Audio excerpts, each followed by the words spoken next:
بسم اللہ الرحمن الرحیم یا ایھا الذین آمنوا اتقوا اللہ وکونوا مع الصادقین صدق اللہ مولانا العظیم ان اللہ وملائکتہ یصلون علی النبی یا ایھا الذین آمنوا صلوا علیہ وسلموا تسلیما الصلاۃ والسلام علیک یا رسول اللہ وعلی آلک واصحابک یا حبیب اللہ۔ جتنے افراد موجود ہیں اتنی زبانیں حرکت میں آنی چاہیے سرکار پر درود پڑھنے کے لیے۔ الصلاۃ والسلام علیک یا رسول اللہ وعلی آلک واصحابک یا خاتم الانبیاء والمرسلین۔ ہماری خوش نصیبی ہے کاشانہ کرم آستانہ مرشدی پر مرشد کریم کے جانشین، ان کے منظور نظر، ان کے فیضان کے وارث، ان کی مسند کے وارث، جانشین حضور شیخ العالم حضرت علامہ ڈاکٹر پیر محمد سلطان العارفین صاحب صدیقی الازہری سجادہ نشین دربار عالیہ پیریہ شریف کی معیت اور قیادت میں ہم اسی بزم میں بیٹھے ہوئے ہیں جس بزم میں حضور شیخ العالم کی موجودگی میں ہم بیٹھے ہوا کرتے تھے، اور آج جب رخ جانشین مرشد کریم نظر آتا ہے تو یقین جانیے حضور شیخ العالم رحمت اللہ تعالی علیہ کا سراپا نظر آتا ہے۔ یہ بزم، یہ آستانہ اور اس آستانے کا وقار اور بہار اللہ قیامت کی صبح تک اسی طرح قائم و دائم رکھے۔ حضرات گرامی قدر، میں نے آیہ کریمہ پڑھی، اللہ نے فرمایا یا ایھا الذین آمنوا اتقوا اللہ وکونوا مع الصادقین۔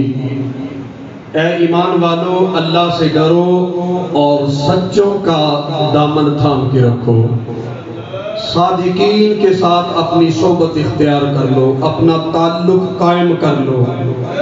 آج ہر کوئی دور حاضر کے فتنوں کا ذکر کر رہا ہے، کوئی ایک دروازہ کھٹکھٹاتا نظر آتا ہے، کوئی دوسرے دروازے پہ دستک دیتا ہوا نظر آتا ہے۔ صالحین کی نسبت کیا فائدہ دیتی ہے؟ دنیا احترام میں ہے، لیکن رب کعبہ کی قسم اٹھا کے کہتا ہوں حضور شیخ العالم کے مرید مطمئن ہیں۔ اگر آپ کا دل کہتا ہے تو آپ بول سکتے ہیں۔ میں بالکل گفتگو نہیں کرنا چاہتا تھا، یہ آستانہ مرشدی ہے، ہم یہاں صرف فیض لینے کے لیے آتے ہیں۔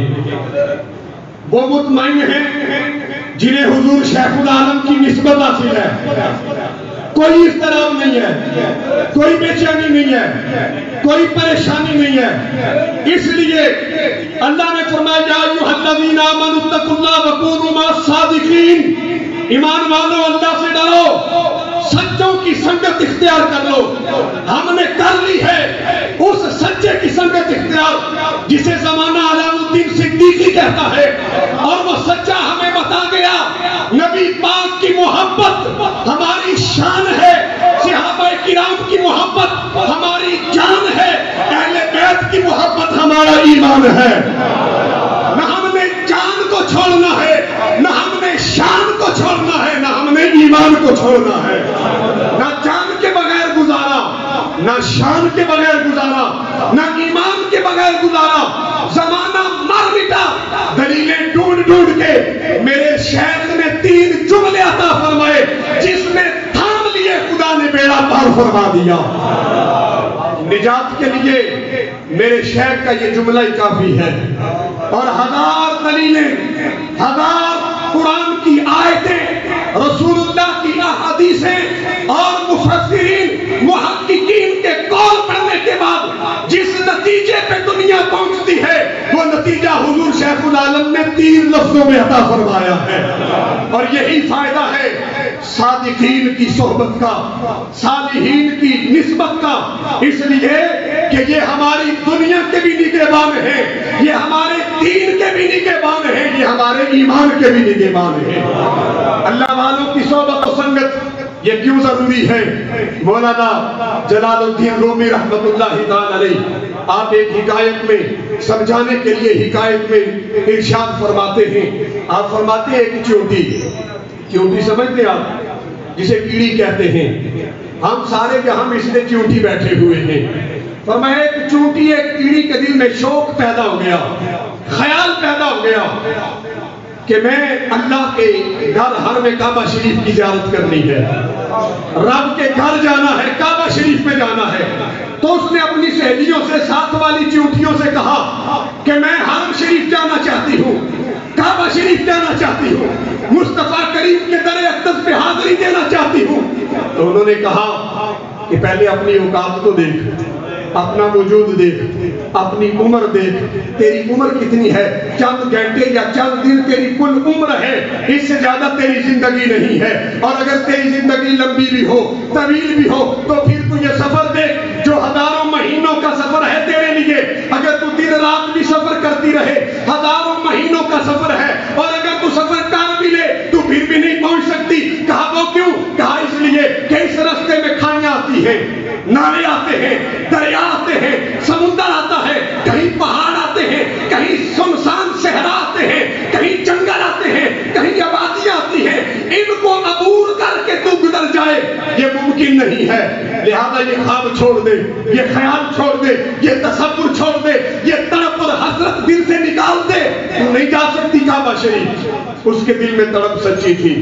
اس نے کسی اور سے کہا کہ میں کعبے جانا چاہتی ہوں، رب کا گھر دیکھنا چاہتی ہوں۔ اس نے بھی کہا تو نہیں جا سکتی۔ وجہ وہی یہی بتائی کہ تیرا وجود اتنا نہیں، تیری عمر اتنی نہیں، سفر بڑا طویل ہے، اور ہزاروں دشوار گزار گھاٹیاں رستے میں ہے، تو نہیں جا سکتی۔ پھر کسی اور سے کہا، کسی اور سے کہا، کسی اور سے کہا، ہر ایک نے کہا نہیں جا سکتی۔ ایک دن اداس بیٹھی تھی، ایک درخت کے نیچے ایک کبوتر اڑتا ہوا آیا، وہ درخت پہ بیٹھا، اس نے چونٹی کو مخاطب کیا کہ کیوں اداس بیٹھی ہے، کیوں پریشان بیٹھی ہے؟ اس نے کہا پریشان اس لیے ہوں کہ میں کعبے جانا چاہتی ہوں، اللہ کا حرم دیکھنا چاہتی ہوں، رب کا گھر دیکھنا چاہتی ہوں، لیکن ہر کوئی کہتا ہے تو نہیں جا سکتی وہاں، اس لیے اداس ہو گئی۔ اس کبوتر نے کہا یہ تو مسئلہ ہی کوئی نہیں، یہ تو مسئلہ ہی کوئی نہیں، یہ تو پریشانی والی بات ہی کوئی نہیں، یہ بھی کوئی مسئلہ ہے۔ وہ حیران ہو گئی، سوئی ہوئی امید جاگ گئی، سوئی ہوئی امیدیں بیدار ہوئی۔ کہا کیا ایسا ممکن ہے؟ کہا بالکل ممکن ہے، کوئی مسئلہ ہی نہیں۔ کہا اس سے پہلے تو میں نے جس سے پوچھا اس نے کہا تو نہیں جا سکتی۔ کہا انہوں نے اس لیے کہا کہ وہ خود نہیں جا سکتے تھے، ان کا وہاں رابطہ ہی کوئی نہیں، ان کا وہاں کنیکشن کوئی نہیں، ان کی وہاں تک پہنچ نہیں۔ جس کی اپنی پہنچ نہ ہو وہ کسی کو بھی لے جا سکتا نہیں ہے، لہذا میں لے کے جاؤں گا، کوئی مسئلہ ہی نہیں۔ اس نے کہا تو ہے کون؟ اس نے کہا ہوں تو میں کبوتر، لیکن ہوں حرم کا۔ جو پریشانوں کے ٹکرے وہ بھی کہہ دے سبحان اللہ۔ ایک مرتبہ یہ حال سبحان اللہ کی گونج سے گونج جانا چاہیے، کہیں سبحان اللہ۔ کہا ہوں تو میں کبوتر، لیکن اللہ کے حرم کا ہوں۔ میری صبح حرم میں ہوتی ہے، میری شام حرم میں ہوتی ہے، میرا دن حرم میں گزرتا ہے، میری رات حرم میں گزرتی ہے، میں لے کے جاؤں گا۔ چونٹی کہتی ہے تو اڑے گا، تو میں کیا کروں گی؟ تو اڑ کے جائے گا، میں کیسے جاؤں گی؟ میں کیا کروں تو میں حرم میں پہنچوں؟ اس نے کہا تو نے کچھ نہیں کرنا، بس میرے قدموں سے لگ جا۔ اور حضور شیخ العالم کے قدموں سے لپٹے ہوئے بولو سبحان اللہ۔ کہا تو نے کچھ نہیں کرنا، میرے قدموں سے لگ جا۔ سن بڑی تیز ہوائیں آئیں گی، قدم نہ چھوڑنا، نہ جانے کس صحرا میں گر جائے گی، نہ جانے کس ندی میں گر جائے گی، نہ جانے کس سمندر میں غرق ہو جائے گی، یہ قدم نہ چھوڑنا۔ اگر منزل تک جانا ہے قدم پکڑ کے رکھنا، تیرا کام ہے منزل تک پہنچانا، میرا کبوتر اڑا۔ ندیاں نیچے رہ گئی، کھائیاں نیچے رہ گئی، جنگل نیچے رہ گئے، صحرا نیچے رہ گئے، پہاڑ نیچے رہ گئے، سمندر نیچے رہ گئے، دریا نیچے رہ گئے۔ وہ اڑتا جاتا ہے، اس کے اپنے پر نہیں، لیکن جا اڑتے رہی ہے، اس لیے کہ قدم اس کے تھامے ہیں جو اڑنا جانتا ہے۔ اس نے قدموں سے لگایا، حرم کعبہ میں پہنچایا، اس چونٹی کی حسرت پوری ہو گئی، شوق پورا ہو گیا۔ یہاں تک بات کرنے کے بعد مولانا روم فرماتے ہیں بندے کون؟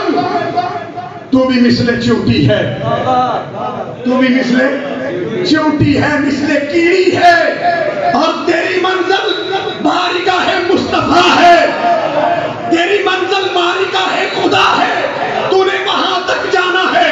اور چونٹی کے راستے میں یہ دنیا کی ندیاں، یہ دنیا کے نالے، یہ دنیا کے دریا اور سمندر تھے، تیرے راستے میں نفس کے پھیلائے ہوئے وسیع و عریض جنگل ہیں، کہیں خواہشات نفس کے پہاڑ ہیں، کہیں دنیا کی محبت کے سمندر ہیں، اور پھر یہ رنگ برنگی ٹولیوں میں بکھرے ہوئے لوگوں کو اپنی طرف بلانے والے، حق کے نعرے لگانے والے۔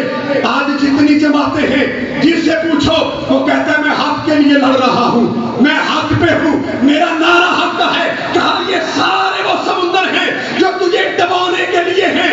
اگر تم نے اپنی منزل تک پہنچنا ہے تو کبھی تنہا سفر کی کوشش مت کرنا، کسی سمندر میں غرق ہو جائے گا، کسی دریا میں ڈوب جائے گا، کسی صحرا میں بھٹک جائے گا۔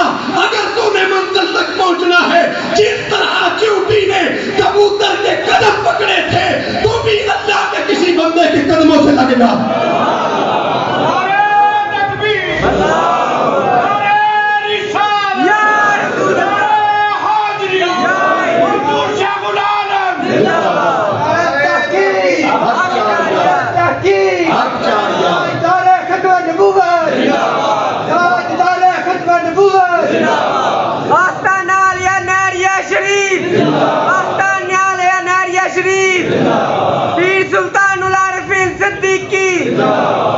اور ہم نے اس کا دامن پکڑا ہے جس نے ابو بکر کا بھی بتایا ہے، پڑھا بھی ہوگا لیکن دیکھ کے بتایا ہے۔ نہیں آپ سمجھے بات؟ ہم نے اس کا دامن پکڑا ہے جس نے مولا علی کا دروازہ دکھایا ہے، پڑھا بھی ہوگا لیکن دیکھ کے بتایا ہے۔